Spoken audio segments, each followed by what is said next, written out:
the next section, entitled Indirect Proofs. It's a very important section for mathematics students. Let me tell you what it's all about. Indirect proofs. Indirect. Suppose there are two outcomes. Okay. It will either rain tomorrow, or where you live on your street, it will either rain tomorrow or it will not rain tomorrow. Or it will not rain tomorrow. Okay. Now that's obvious. It's one or the other. Suppose, somehow we show that either one of those two statements. It did not rain somehow we show that it did not rain tomorrow is false. Okay? It did not rain tomorrow is false. So, we conclude that it did rain. It did rain. Or why am I so off today? So we show that it did not rain tomorrow is false. So we conclude that it will, or will rain. Just grammar. It did rain tomorrow. If it's one or the other, and you can show it's not one of them, then it must be the other.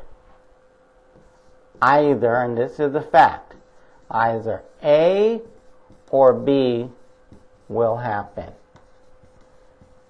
If you toss a coin, either you get a head or a tail. A did not happen. Show that A did not happen. Conclude B happened.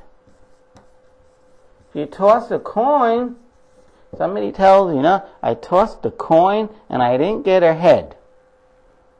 Well, then they got a tail. I'm going to assume it didn't land on the side. Okay? If you didn't get a head, then you got a tail. If you didn't get a tail, you had a head. If you had a child and you learned your friend had a child and you learned that it wasn't a boy, well, you now know what your neighbor had. They had a girl, they had a daughter.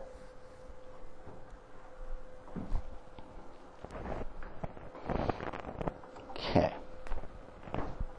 So, suppose you have this triangle. So A should usually put A here. Except that's not an A. A, B, C, and D. Sorry. A, B, C, and D. A, B, C, C, and D. You have another line there. Alright, and you are given the following. You are given that AB is congruent to AD. That is, you are given, those are equal. And you are given that AC is not the perpendicular bisector of BD. Okay. Now, we want to prove that BC is not congruent to our DC. Prove that that's not true. Okay. Now, either this is true or it isn't true. Let's assume it is true. Let's assume. So now, let me show our indirect proof again. Maybe I didn't do such a hot job the first time. Okay. Either A or B will happen.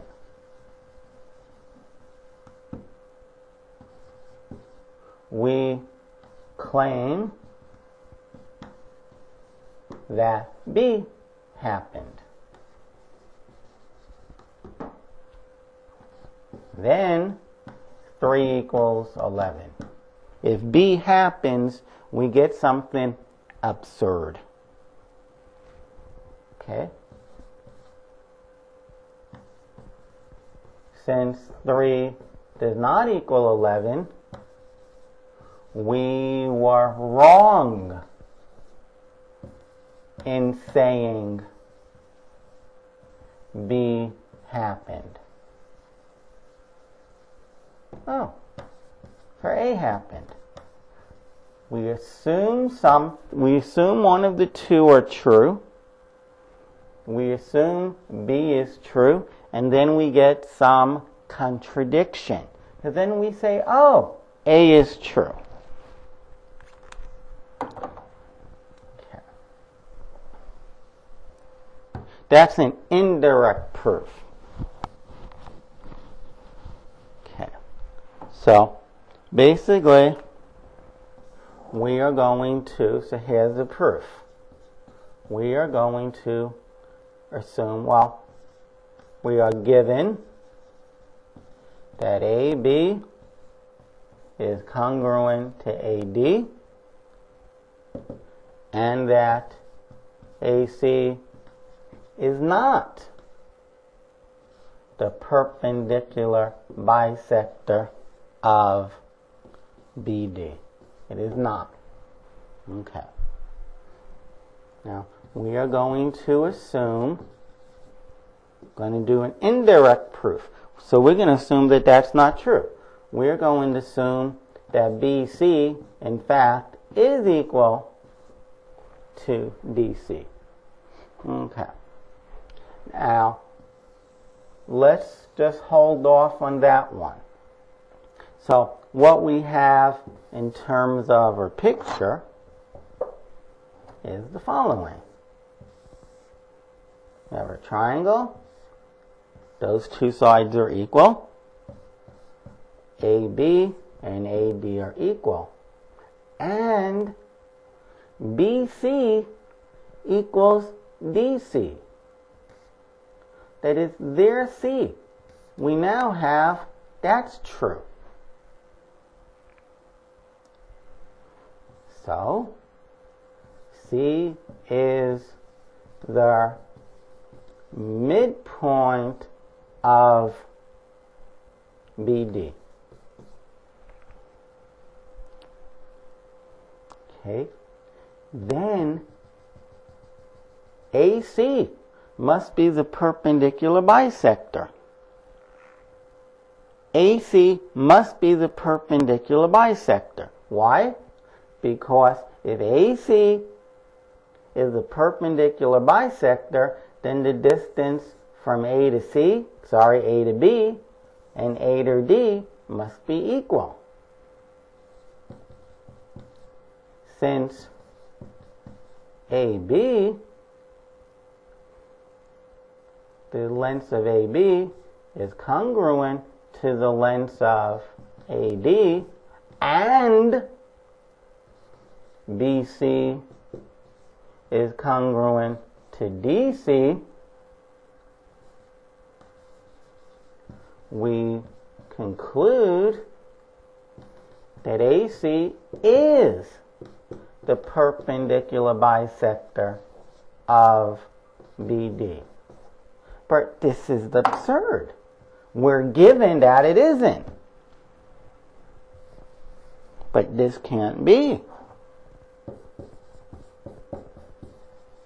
But this can't be. Look at the given. Look at the given information. So, our assumption was wrong. Either BC and DC are congruent or they're not. So BC, in fact, is not congruent to DC.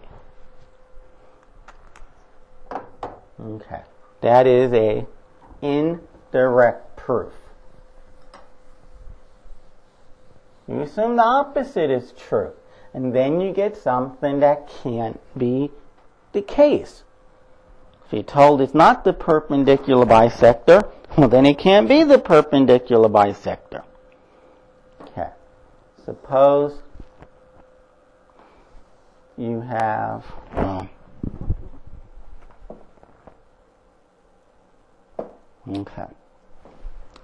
suppose you have this A, B, C, and D. And you have that D is not the midpoint of AC.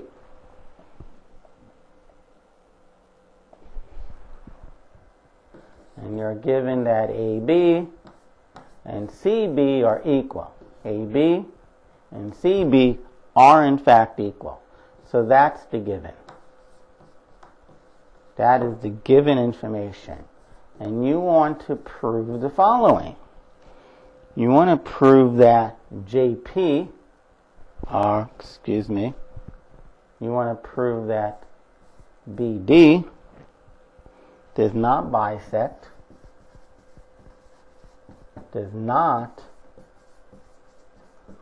bisect,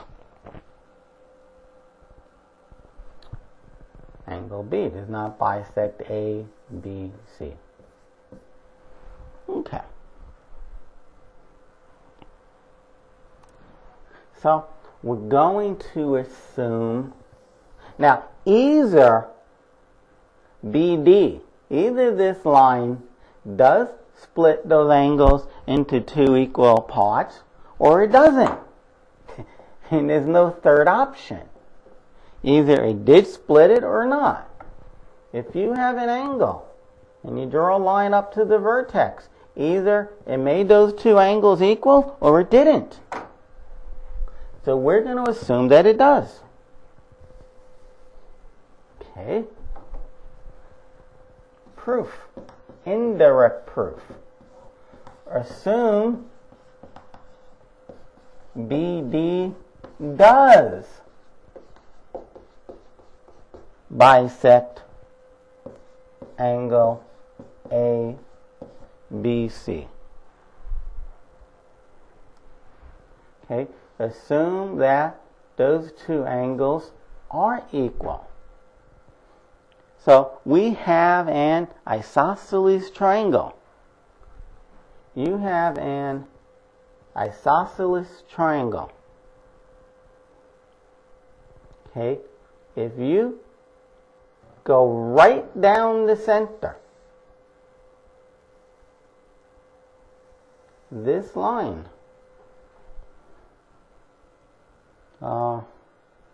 this will be the midpoint. This will be the midpoint.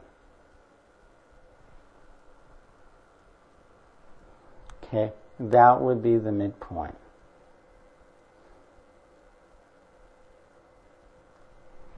This would have to be the midpoint because you have perfect symmetry. Those two are equal. Those two are equal. And then these two angles are equal. Okay, I mean, basically, the two triangles, and this length equals itself, so the two triangles are congruent by side, angle, side. Okay, which means those two angles down there must be equal. But since they lie on a straight line, they must be right angles. And I guess that didn't even matter. That doesn't even matter. That's just extra information. Corresponding parts, those two sides are equal. Okay, that is AD and DC are in fact equal. So let's write that up. Assume that BD does bisect angle ABC. Okay, let's assume it does. So again, here is our triangle A, B, C, D. Here's D. And we are given that those two are equal. Oops. We're given that these two sides are equal. And now those two angles are equal. Since BD is congruent to itself, we have that triangle 1 and triangle 2 are congruent. You want to call it triangle ABD and triangle CBD are congruent by side, angle, side, by SAS. Okay, then AD is congruent to CD by corresponding parts of congruent triangles are congruent. Why are they corresponding? Because they're both opposite the sides, the angles with one slash. AD and DC are in fact congruent. Okay, so AD, we said that. Hence, D must be the midpoint of AC. Hence, therefore, D must be the midpoint of AC. But this is exactly this contradicts what we were told. But this is not so. This is not so. So our assumption was wrong. Assume BD does bisect angle. So BD does not bisect angle B.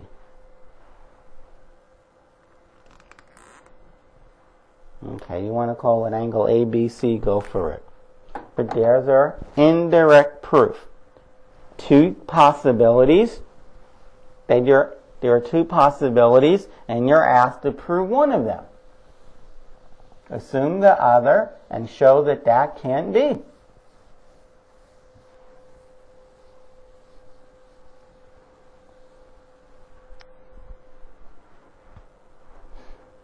Here's a very nice indirect proof. I think this would work. Theorem. I think this will be indirect. If A is even, if A squared is even, then A is even. Okay, prove that A is even. Okay, proof. Either A is even or A is odd. assume A is odd. Well, every odd number is an even number plus 1. Every odd number is an even number plus 1. And every even number is twice an integer. So every odd number is twice an integer plus 1 more. Assume A is odd. That is, A is 2 times a number plus 1. Then A squared would be 2n plus 1 squared. And if you actually bothered to FOIL this out, or you know how to square, you'll get 4n squared plus 4n plus 1.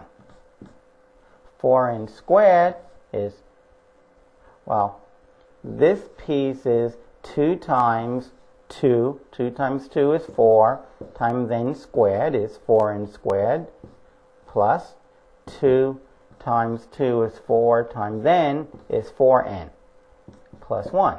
That's an integer. This is 2 times an integer plus 1. This is odd.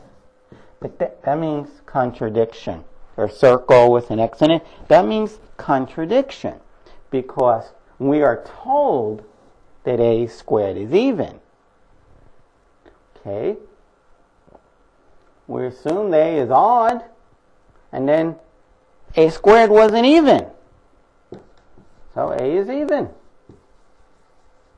Either it's odd or even. That's a really nice proof, indirect proof. Can be one of two things, and you're asked to prove that it's one of them. Assume the other. It's unfortunate okay. So, how about this one? We have these two type triangles. One rather big, one a little bit smaller. Let's just go around A, B, C, D, and point D. And you are given the following. You are given the following. Say that AC is perpendicular to BD, and that BC and EC, they have the same length, and that AB and I guess it should be ED, they don't have the same lengths. And these are all line segments. And you want to conclude that angle B is not angle CED. So let's be a little bit clear on what we have. Let's be somewhat clear on what we have. So let's draw what we have, and that'll be it. We are given that AC and BD perpendicular. So we have right angles, two right angles. And BC and EC, they're the same lengths. And AB and ED are not. This length and this length, not the same. And we want to prove that angle B, and CED, those two angles, not equal. We want to prove that they're not equal. So what we're going to do is assume they are equal. Okay, proof. Assume otherwise. Assume that angle B is equal to angle CED. But something interesting happens immediately. We have we have congruent triangles. Why is that? You have an angle.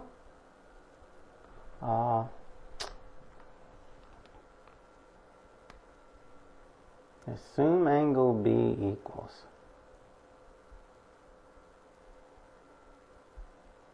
Oh, okay, sorry. You have an angle, a side, and then an angle. An angle in triangle 2, a side, and an angle. So, triangle BCA is congruent to triangle DCE by ASA congruent to ASA. Therefore, corresponding parts are equal. The hypotenuses, the sides opposite the right angle, must be equal. So, BA is congruent to DE by corresponding parts of congruent triangles are congruent. But this is absurd. It contradicts a given piece of information.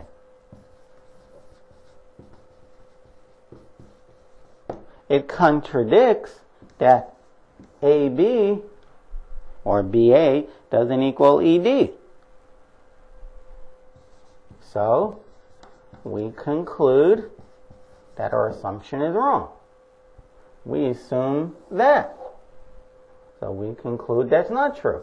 Conclude that angle B is not angle CED, which is exactly what we were asked to prove.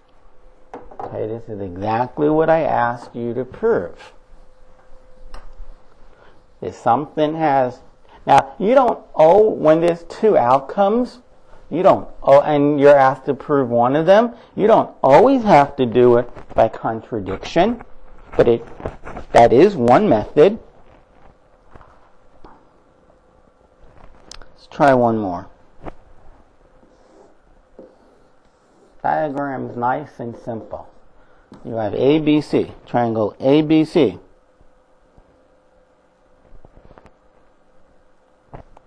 And you have that angle A is not equal to angle C. That's given. And that's given.